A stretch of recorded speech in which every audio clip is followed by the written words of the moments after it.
E hoje nós chegamos ao final do nosso estudo sobre o Espírito Santo, a última parte, aliás, a segunda parte dos dons do Espírito Santo. E queremos agradecer a sua sintonia e aprendendo com a gente e encorajando você a fazer parte aí da nossa rede de estudos, mensagens e ensino. Você deve se inscrever no canal do YouTube para sempre ser avisado quando tivermos um estudo novo. Aliás, a EBNU, em parceria com a Rádio Transmundial, lançou nessa semana aí o aplicativo do Rota 66, estudo bíblico, comentário de toda a Bíblia, e você pode ter acesso a isso com facilidade. Entre em contato, nós vamos ajudar você a crescer nesse conhecimento bíblico. E vamos então ver aí a questão dos dons do Espírito Santo, a segunda parte. Vamos lá, nós mencionamos nitidamente a questão que envolve os dons, daquilo que foi apresentado como a distinção, por exemplo, de um dom de administração, um dom que envolve aconselhamento, encorajamento, exortação, e um dom, por exemplo, de operar milagres, ou um dom que envolve uma cura sobrenatural. Então, o que a gente deve perceber? Veja, o texto bíblico é muito claro no seu ensino, especialmente quando lemos 1 Coríntios capítulo 12, que no corpo de Cristo todo mundo tem a sua função e ninguém é melhor do que ninguém, nenhum dom torna uma pessoa mais importante do que a outra. Porque às vezes um dom não tem visibilidade, ele não tem a proeminência, mas ele tem grande importância. Assim como o seu coração, o seu pulmão não aparecem externamente, são vitais. Há certos dons que não ganham visibilidade muito expressiva, mas são muito valiosos. Então, quando se pensa sobre isso, a pergunta que a gente levanta é: será que os dons podem variar em poder? Sim, quando nós lemos o texto bíblico, várias referências do Novo Testamento, a gente vai ver que alguns dons funcionam como uma manifestação de poder maior. Não quer dizer que eles são mais importantes, não quer dizer que as pessoas sejam menos valiosas no reino, mas os dons podem variar em poder.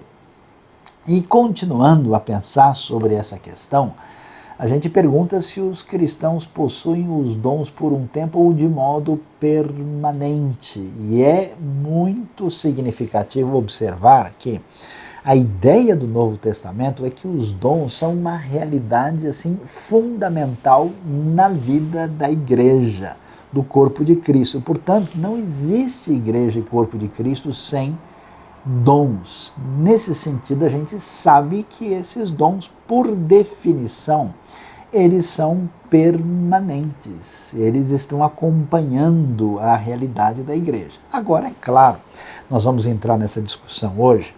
A pergunta é: qual é o papel dos dons que nós observamos serem especificamente mais milagrosos? Por que é importante falar sobre isso? É porque na trajetória recente das igrejas cristãs, especialmente evangélicas, no mundo todo, isso tem sido motivo de discussão e de tentativa de entendimento do Novo Testamento. O que a gente pode perceber? É que há uma diferença. Existem dons que a gente pode dizer que eles estão numa realidade de uso permanente, constante. É impossível pensar numa igreja de Cristo onde não exista dom de misericórdia, de contribuição, de administração, de ensino, de exortação. Eles estão lá. Mas nem sempre nós vamos ter alguns dons extraordinários da mesma maneira ou intensidade de que nós temos em relação aos outros dons, que são esses dons que nós mencionamos como sendo ministeriais. Esses dons que 1 Coríntios 12, 7, veja que está destacado aí, são chamados de manifestação do Espírito. Nós vamos ver que eles se comporta de uma maneira um pouco diferente. Vamos analisar isso com mais atenção no nosso estudo sobre o assunto aqui na nossa classe especial da IBNU. Então vamos olhar o que nós temos especificamente. Esses dons que estamos chamando de ministeriais, que são absolutamente permanentes, estão em toda a história da igreja, eles estão ligados aos talentos naturais, como você pode ver no ensino e na administração. Não são dons assim que estão dissociados da capacidade que a pessoa tem. São dons que mostram que essa relação do Deus que nos salva se define em conexão com o Deus que nos criou. Já esses dons milagrosos, esses carismatas, que aparecem especialmente detalhados em 1 Coríntios 12, esses dons, como mencionamos, eles devem ser vistos como dons manifestacionais, e vamos entender o cenário, qual é a razão disso.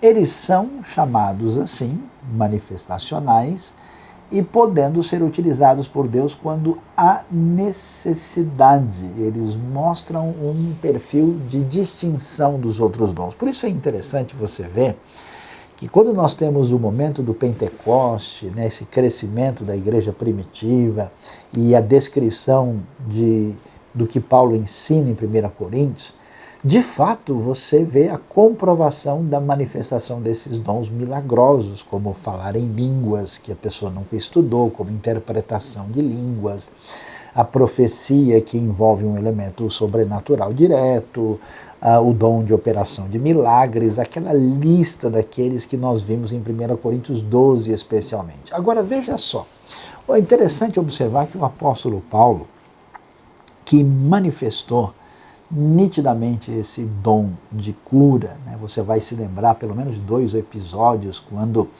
ele está lá em Troade e o Eutico ouve o discurso de Paulo até tarde, Paulo prolongou e ele caiu do alto da janela e morreu, e Paulo orou e ele ressuscitou. O naufrágio que acontece quando Paulo fica na ilha de Malta e lá está Públio e o pai dele está muito doente, Paulo ora e ele se recupera. Mas esse mesmo Paulo vai encontrar o seu amigo Trófimo, segundo o texto de 2 Timóteo 4, 20, e Trófimo fica doente em Mileto. E o texto diz simplesmente que Paulo deixou Trófimo doente em Mileto. Nós vamos ver, por exemplo, Paulo dizendo para Timóteo que tem problemas com o estômago, para ele tomar água misturada com vinho, em vez de dizer, olha, eu determino que haja cura no seu estômago e está tudo resolvido. Então você vê que na própria igreja primitiva, nós não temos a expressão da realidade de dons sobrenaturais em todo e qualquer momento que a gente imagina que eles poderiam ocorrer. Chega a ser até uma ironia, né, que Deus, com seu poder, ressuscita mortos, faz curas extraordinárias e, por exemplo, você vê um Estevão morrer apedrejado sem nenhuma intervenção divina. Você vê os apóstolos sofrerem. A gente vê problemas dentro do contexto da igreja sem que esses dons sejam utilizados de uma maneira meio que, digamos assim, mágica. O que a gente quer dizer com isso? É que, como esses dons são chamados manifestação, quer dizer que eles estão relacionados com a ação e o poder do Espírito de Deus. Eles são sujeitos à ação soberana de Deus, porque o Espírito vai agir conforme Ele quer. Eles não estão debaixo do controle manipulativo do profeta ou da pessoa que recebe esse dom. Isso quer dizer que uma pessoa às vezes pode orar por alguém e acontecer uma cura, e no outro momento pode orar e não acontecer essa cura.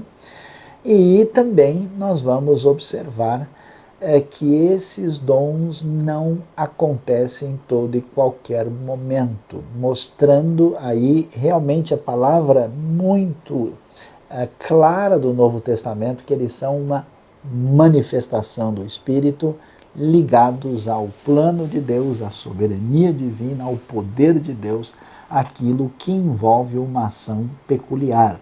Não é verdade que os cristãos primitivos, cheios do Espírito Santo, servindo a Deus, poderiam fazer e falar qualquer coisa e agir com qualquer milagre como se tivesse um poder mágico na mão, como eles pudessem ter esse dom para funcionar na hora que ele bem quisesse. Não é a mesma coisa do que nós encontramos no Novo Testamento.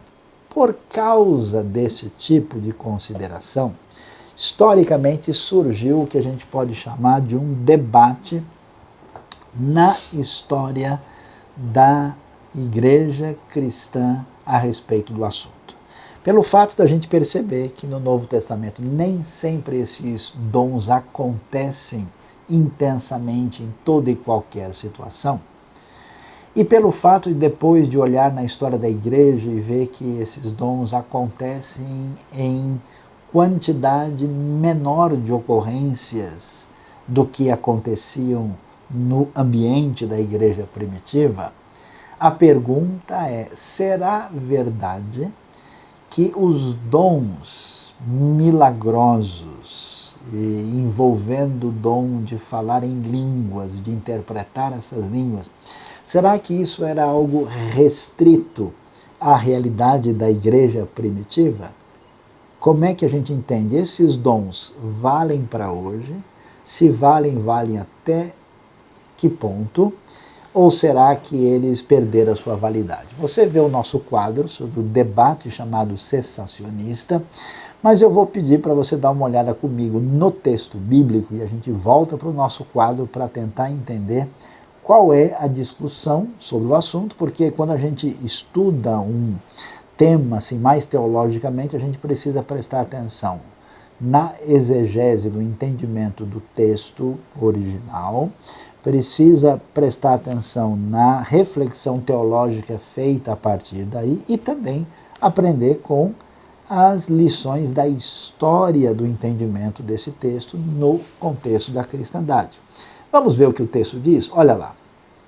Em 1 Coríntios, nós vamos ler no capítulo 13, o texto bíblico diz: o amor nunca perece, mas as profecias desaparecerão. As línguas cessarão, o conhecimento passará, pois em parte conhecemos e em parte profetizamos. Quando, porém, vier o que é perfeito, o que é imperfeito desaparecerá. Quando eu era menino, falava como menino, pensava como menino e raciocinava como menino. Quando me tornei homem, deixei para trás as coisas de menino. Agora, pois, vemos apenas um reflexo obscuro, como em espelho, mas então veremos face a face. Agora conheço em parte, então conhecerei plenamente, da mesma forma como sou plenamente conhecido. Então veja bem essa frase que aparece aí, que diz no verso 10, quando vier o que é perfeito, o que é imperfeito desaparecerá. Voltando para o debate cessacionista. O entendimento de alguns foi o seguinte, é que esses dons milagrosos que envolviam profecia, que envolviam línguas com interpretação e milagres, que eles foram especialmente importantes na história do início da igreja e estão diretamente vinculados à era apostólica. Uma vez que essa era apostólica terminou e o ensinamento e o conhecimento a respeito de Deus, que veio por meio dos apóstolos, se tornou o que nós temos na revelação dos 27 livros do Novo Testamento, a função desses dons não se aplica mais. Então, entendendo 1 Coríntios 13, como nós lemos ali, especialmente verso 8, 9 e 10, quando fala sobre línguas, profecia e conhecimento, é que essas coisas chegou o momento delas desaparecerem. E ainda que Deus ouça as nossas orações, nos abençoe e de certa forma venha fazer muito em favor da sua obra, não é adequado esperar uma função de dons carismáticos ou sobrenaturais da mesma maneira como havia na igreja primitiva. Com esse raciocínio, que é um raciocínio dizendo que aquilo que era perfeito, que seria uma referência à revelação completa, ao cânon bíblico, e isso significaria então que esses dons cessaram completamente na era apostólica. Ainda que essa posição tenha lá os seus defensores, e muitas igrejas históricas entendam isso assim, é muito improvável que o apóstolo Paulo, escrevendo 1 Coríntios 13, tinha a intenção de dizer isso quando ele fala a respeito do assunto ali, como nós demos do verso 8 em diante. Paulo não está pensando na ideia de cânon. Ele não está, se for assim, né, ali também o conhecimento desaparecerá. Então esse argumento ele não é forte o suficiente, porque parece sugerir que Deus deixou de ser mais poderoso, Deus parece que menos poderoso através da história, e estudando a história da igreja toda, nós vamos ver Deus fazer coisas extraordinárias muitas e muitas vezes. Podemos sim dizer que a autoridade apostólica estava vinculada à expressão especial de poder e milagre que acontecia para mostrar que eles tinham estado com Jesus e estavam exatamente fazendo aquilo que tinha sido ordenado por Jesus. Mas você vai se lembrar, por exemplo, que pegar, por exemplo, Atos 8, você vê Filipe indo para Samaria. Filipe é do grupo dos 7 de Atos 6. Ele não era um apóstolo, no entanto, a gente vai ver milagres extraordinários acontecendo em Samaria e o poder de Deus se manifestando. Vincular isso exclusivamente à realidade apostólica parece ir além do que o texto pretende de fato apresentar. Do outro lado, nós temos a visão dos chamados grupos carismáticos e os grupos pentecostais, né, que fazem parte de um movimento da igreja cristã que começa aí no final do século XIX e ganha força a partir de 1901, mais especificamente 1906, e se espalha pelo mundo todo. E a interpretação do movimento pentecostal carismático foi a seguinte: olha, os dons não só são uma realidade, mas eles são vitais. Eles não cessaram e no ambiente dessas comunidades eles são prioridade.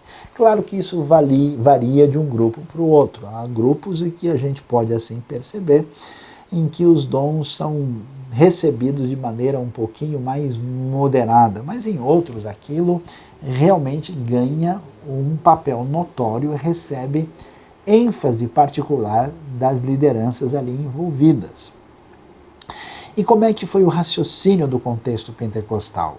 Um dom que recebe uma atenção especial foi o dom de línguas. Agora é interessante como é que isso foi construído. A ideia é que línguas, a princípio, é um sinal da segunda bênção. É um sinal do que é chamado batismo do Espírito Santo e que a pessoa precisa dessa experiência para poder ser um cristão completo e amadurecido. Nós vimos no nosso estudo que é difícil definir isso como prioridade nas cartas de Paulo e no Novo Testamento. Ainda que seja possível entender experiências diferentes de enchimento do Espírito, essa priorização, e especialmente priorização dada a línguas, não parece estar em sintonia com 1 Coríntios 12, que até pergunta, né, por acaso falam todos em língua? Mostrando que as línguas não, apesar de ser um dom assim muito expressivo, externo, né, manifesto, não era um dom que edificava toda a comunidade. E Paulo até repreende os coríntios porque ele diz: é melhor falar 5 palavras na igreja, no meio da comunidade, do que falar 10.000 que ninguém entende. Mas as igrejas de perfil chamado pentecostal, carismática ou renovadas, elas passaram a priorizar, a valorizar isso e entender que mesmo depois da experiência a pessoa poderia manter ou não um dom de línguas. Mas a questão fundamental é que essas igrejas entenderam que esses dons são realmente prioridade e devem ser enfatizados na vida da igreja. Por um lado, é importante recuperar o valor dessa fé extraordinária e dos aspectos sobrenaturais que envolve a fé cristã. Mas o outro lado complicado que surge é quando a gente, às vezes, define uma expectativa maior do que o Novo Testamento sugere.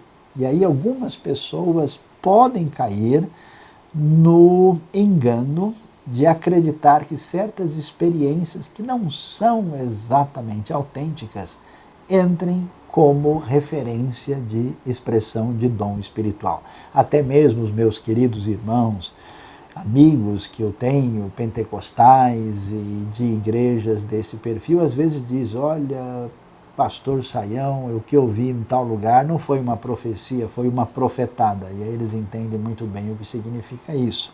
Nosso objetivo não é aqui, de qualquer maneira, faltar com o amor aos queridos irmãos, mas ver os limites de certas considerações que devem ser reavaliadas. Por isso, parece fazer mais sentido não ter uma posição extremada nem de um lado nem de outro. Alguns evangélicos históricos, alguns um pouquinho mais abertos para experiências extraordinárias, outros um pouquinho mais comedidos, não têm uma definição absoluta sobre o tema, ou seja, tem uma posição aberta. O que é essa posição aberta? Primeiro, não dá para fechar dizendo que não é possível que Deus cure, que Ele faça algo extraordinário ou milagroso em nosso tempo, porque isso é só na época apostólica. É difícil demais defender isso no Novo Testamento.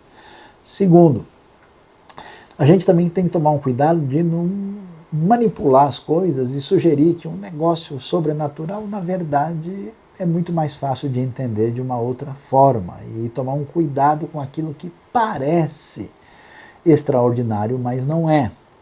Terceiro, é que esses dons podemos crer, podemos orar e pedir que Deus nos dirija, mas devemos entender que eles, em primeiro lugar, não são a garantia de uma vida espiritual amadurecida. Veja que os coríntios tinham manifestação de línguas, de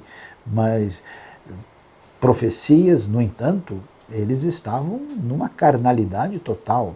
Então, a manifestação desses dons não significa que a pessoa está amadurecida e nem que ela cresceu em santidade e nem numa vida adequada de corpo. Terceiro, a gente não pode deixar de lado a importância da centralidade da palavra e da glória de Deus e da missão para colocar outras coisas no lugar central. Esses dons podem se manifestar, Deus pode fazer coisas extraordinárias. Eu mesmo tive várias experiências na minha vida que eu fiquei surpreso. Às vezes eu achei que aconteceu um negócio espetacular e Deus resolveu responder, não, aguarde, espere. E às vezes eu fiz uma oração muito simples e no dia seguinte a pessoa me liga chorando, olha, aconteceu um milagre inexplicável aqui. Então nós devemos estar abertos para a manifestação do poder de Deus, não podemos negar a realidade dos dons, não podemos imaginar que se alguém falou em línguas ou fez alguma coisa parecida, que essa pessoa está num nível de espiritualidade superior e que ela é capaz de fazer certas coisas agora de maneira diferenciada. Também não podemos entrar numa proposta mística onde os dons acabam tendo um papel que o Novo Testamento não ensina. Entendendo isso, a gente prossegue e vai adiante. E é interessante ver a questão que envolve a profecia do Novo Testamento. Por que é importante? Porque a profecia está ali meio que relacionada com o dom de línguas. Lembra que as línguas com interpretação, elas eram equivalentes à profecia. E fica claro que essas línguas de 1 Coríntios são algo dado pelo Espírito Santo. Ninguém vai dizer que aquilo era a língua que a pessoa aprendeu. Ele estudou e começou a falar. Isso é muito forçado em relação ao texto. Pode ser uma língua estática, em êxtase, que não seja um idioma em que a pessoa, motivada pelo Espírito, comece a glorificar a Deus, ou poderia até mesmo ser uma língua que de fato é uma manifestação milagrosa trazida pelo Espírito de Deus. Pensando em profecia, tem a ver com o quê? Uma revelação da parte de Deus que atinge aí a pessoa usada, e revelação aqui, entenda, nem sempre significa a palavra definitiva equivalente à Bíblia. A profecia ocorre quando uma revelação proveniente de Deus é relatada com as palavras que o próprio profeta apresenta. E pensando sobre isso, vamos ver porque no Novo Testamento o dom de profecia recebe uma atenção especial e deve ser considerado aqui. A gente vai ver, e deve ficar bem claro para nós, que num certo sentido, antes de entendermos aí a tela que nós estamos agora vendo, que profecia no sentido de revelação canônica está completamente fechado. Ninguém pode dizer, ó, Deus me falou que está faltando o último livro da Bíblia, acabei de receber aqui, vou colocar depois de Apocalipse. Né? Aí a coisa se complica. Né? Não temos autoridade, isso se fecha assim com os apóstolos, e não dá para receber da parte de Deus o que a gente chama de revelação doutrinária, teológica, que nos oriente novamente a respeito de questões definidas na revelação bíblica. Mas nós temos duas ideias nítidas, onde profecia no Novo Testamento está relacionado com a proclamação da palavra. Parece ser esse o sentido, por exemplo, de Romanos capítulo 12. Né? Entendendo bem isso, nós vamos ver que, nesse sentido, a profecia é a proclamação da palavra. Equivale em grande parte, por exemplo, à pregação. Nem sempre profecia quer dizer algo sobrenatural, que a pessoa é tomada pelo poder maior do Espírito e ela perde completamente a noção das coisas. Não, ela tem a ver com a proclamação da palavra, alguém que prega sob a orientação do Espírito, nesse sentido está trazendo a palavra divina, está profetizando. E o outro tipo de profecia quando a pessoa de fato é tomada por Deus, como acontece com Ágabo, por exemplo, conforme o relato de Atos, falando sobre o que ia acontecer com o apóstolo Paulo. Ele tem a profecia que ele entra em êxtase, e aí isso é uma profecia chamada estática. Deus pode, conforme o seu propósito e a sua soberania, usar uma pessoa nessa condição, mas veja bem, ninguém pode dirigir a sua vida por uma profecia mântica. O que quer dizer mântica?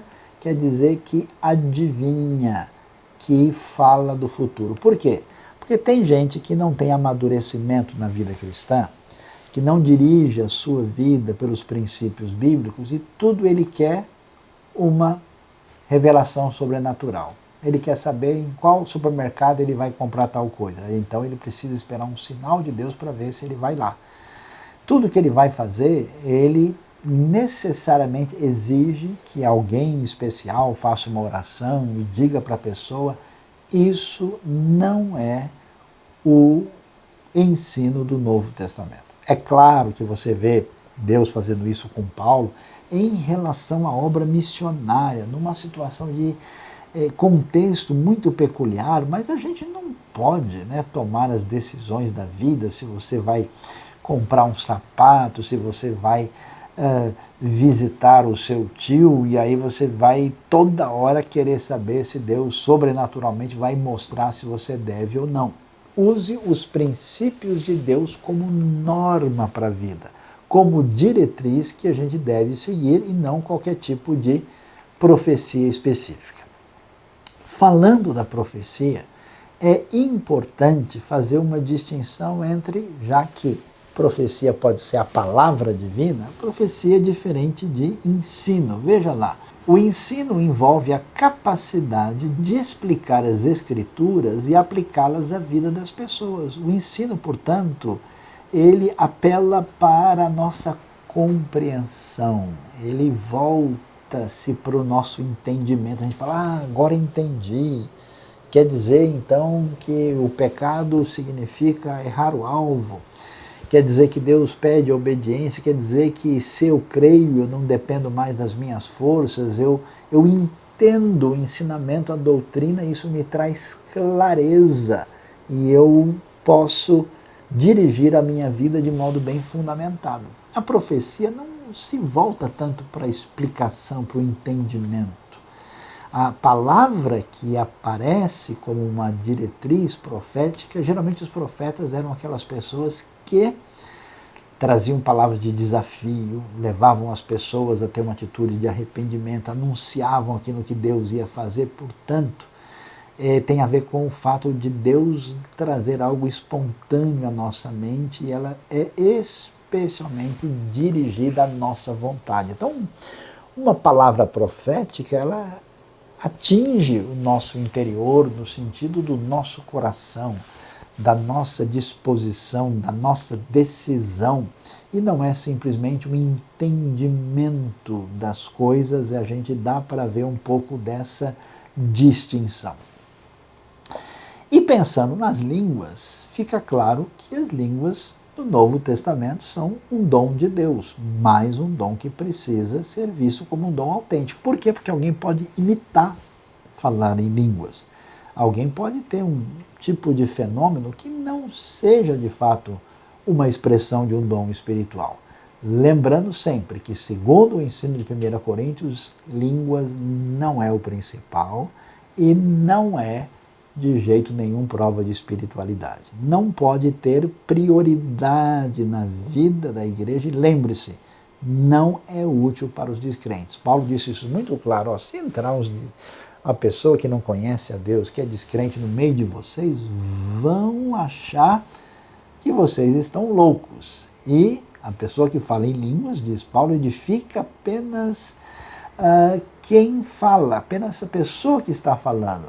Mas, no entanto, ao contrário do que muitas igrejas mais fechadas fazem, diz Paulo que o dom de línguas não deveria ser proibido, ou seja, não é um problema em si. O mau uso é um problema, ainda que não seja a coisa mais importante da vida da igreja. Entendendo tudo isso, nós devemos fazer todo o esforço, depois da nossa caminhada ampla, estudando os diversos dons, e indo para frente, agora é a hora de pensar o que nós devemos fazer com os dons que nós temos. E a nossa solicitação, pedido a todos, é que você precisa servir no reino de Deus. É para isso que os dons existem. Então, nós dissemos algo importante. Os dons ministeriais têm a ver com o que nós somos, com o nosso talento, com a nossa capacidade. Por isso, um bom teste de dons espirituais, e tem algumas alternativas disponíveis aí para a gente, na boa literatura, e até mesmo você encontra em alguns sites, alguns bons testes de dons, ele vai revelar que eu tenho alguns dons. Você vai ver pelo seu perfil, pelo que você faz, como é que você reage. Isso ajuda uma pessoa que tem o dom de generosidade, é diferente de quem tem o discernimento de espíritos. Ou uma pessoa que tem dom de ensino, é diferente da pessoa que tem o dom de misericórdia, e assim por diante. E quando você fizer o teste de dons, você vai descobrir que tem uns 2 ou 3 dons principais que vão ser mostrados aí, vamos dizer assim, na sua pontuação de prioridade. Mas um dom é um dom principal. Esse é o seu dom que a gente chama de motivacional, que mexe com o seu coração, que é aquilo que você tem gosto, que você se empolga, que você veste a camisa, que você quer de fato colocar em prática. Eu preciso conectar o dom com uma necessidade. Eu vejo algumas igrejas que sofrem alguns problemas porque elas têm excesso de dom na mesma área. Tem um monte de gente que faz a mesma coisa, enquanto muitas igrejas têm lacuna e gente em falta porque não tem pessoas naquela área. Então, o melhor dos mundos é ver o meu dom, especialmente motivacional, sendo relacionado diretamente com uma necessidade no corpo de Cristo.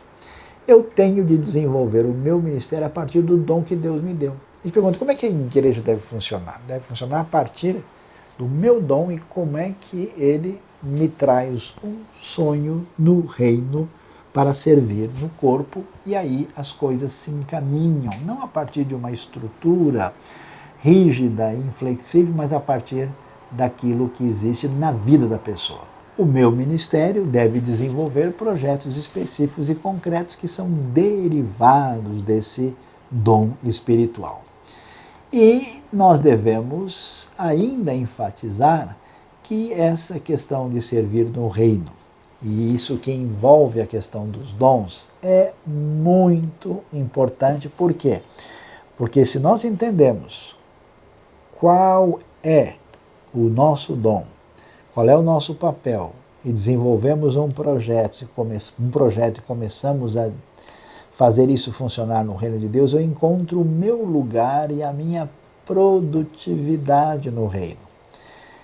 Quando isso não acontece, a pessoa vai fazendo a coisa mais ou menos no tapa. Então veja lá, nunca tente fazer tudo. Conheço gente que entra num estresse, num desgaste, vai lá, assume um monte de coisa, depois não faz bem nenhuma delas, aí fica frustrado, aborrecido, briga com todo mundo, depois larga e não faz mais nada. Não tente fazer tudo sozinho, isso não funciona. Não tente se sobrecarregar. Não se entregue a um ativismo impensado que deixa a gente sobrecarregado e esgotado. Depois, dê espaço para os outros. Tem gente que às vezes é tão ansioso e tão controlador que tudo ele quer mais ou menos dominar e fazer. Deixa outras pessoas podem fazer. Tem outra área em que alguém é bem melhor do que você, tem lugar para todo mundo no reino de Deus.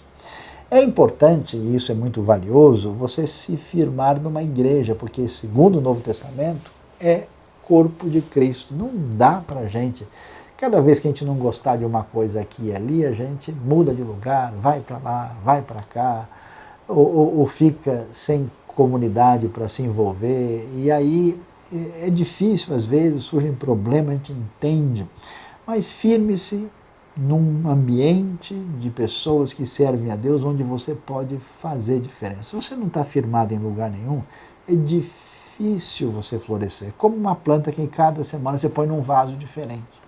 Ela termina não chegando à maturidade necessária. Organize o seu tempo para aprender e servir. Algumas pessoas que tentam servir no reino, às vezes, entraram num processo mecânico e não aprendem mais nada. Tem que sempre estar estudando, aprendendo, vendo novas maneiras de como encaminhar aquilo que Deus deu a você e também servir. Tem gente que só aprende o tempo todo, nunca faz nada, faz 200 cursos e nunca serve. E tem gente que quer fazer tudo de qualquer jeito e nunca aprende e nunca muda nada. Equilíbrio, meus queridos. Concentre-se no seu dom. Não adianta você insistir numa coisa que não é a sua cara. Vá naquilo que você tem da parte de Deus e que Deus o abençoe. E assim torne-se muito produtivo. A Bíblia tem essa questão, funciona pela graça, pelo amor de Deus, mas tem semente que produz 30, 60 e 100. E se você se submete à sabedoria divina, você vai longe. Essa é a minha oração. Servir e ser grato resumem o uso dos dons. Por que eu sirvo? Porque eu tenho alegria, gratidão pelo que Deus fez por mim e através desse serviço eu serei um canal de bênção. E não se esqueça, nosso foco lembra o que Jesus disse? Amar a Deus e ao próximo. Portanto, o objetivo prático da nossa vida é servir a Deus e aos irmãos. E, para terminar, para fechar o nosso momento de aprendizado nesses meses de março e abril, 1 João 4,20 diz que se alguém afirma, eu amo a Deus, mas odiar seu irmão é mentiroso, pois quem não ama seu irmão, a quem vê não pode amar a Deus a quem não vê. Portanto, que Deus abençoe a sua vida, ajude a encontrar o seu dom, desenvolver o seu dom e glorificar a Deus com a sua vida e servir aos irmãos e a todos aqueles que Deus colocar no seu caminho para a honra e glória do Senhor. Deus nos abençoe, muito obrigado e continue ligado com a gente aqui na IBNU, porque logo teremos mais cursos pela frente agora que entrará o nosso mês da família. Que Deus nos abençoe. Você foi abençoado por este vídeo, por esta mensagem? Inscreva-se no canal, aperte o sininho e você ficará sabendo das novas mensagens e reflexões IBNU.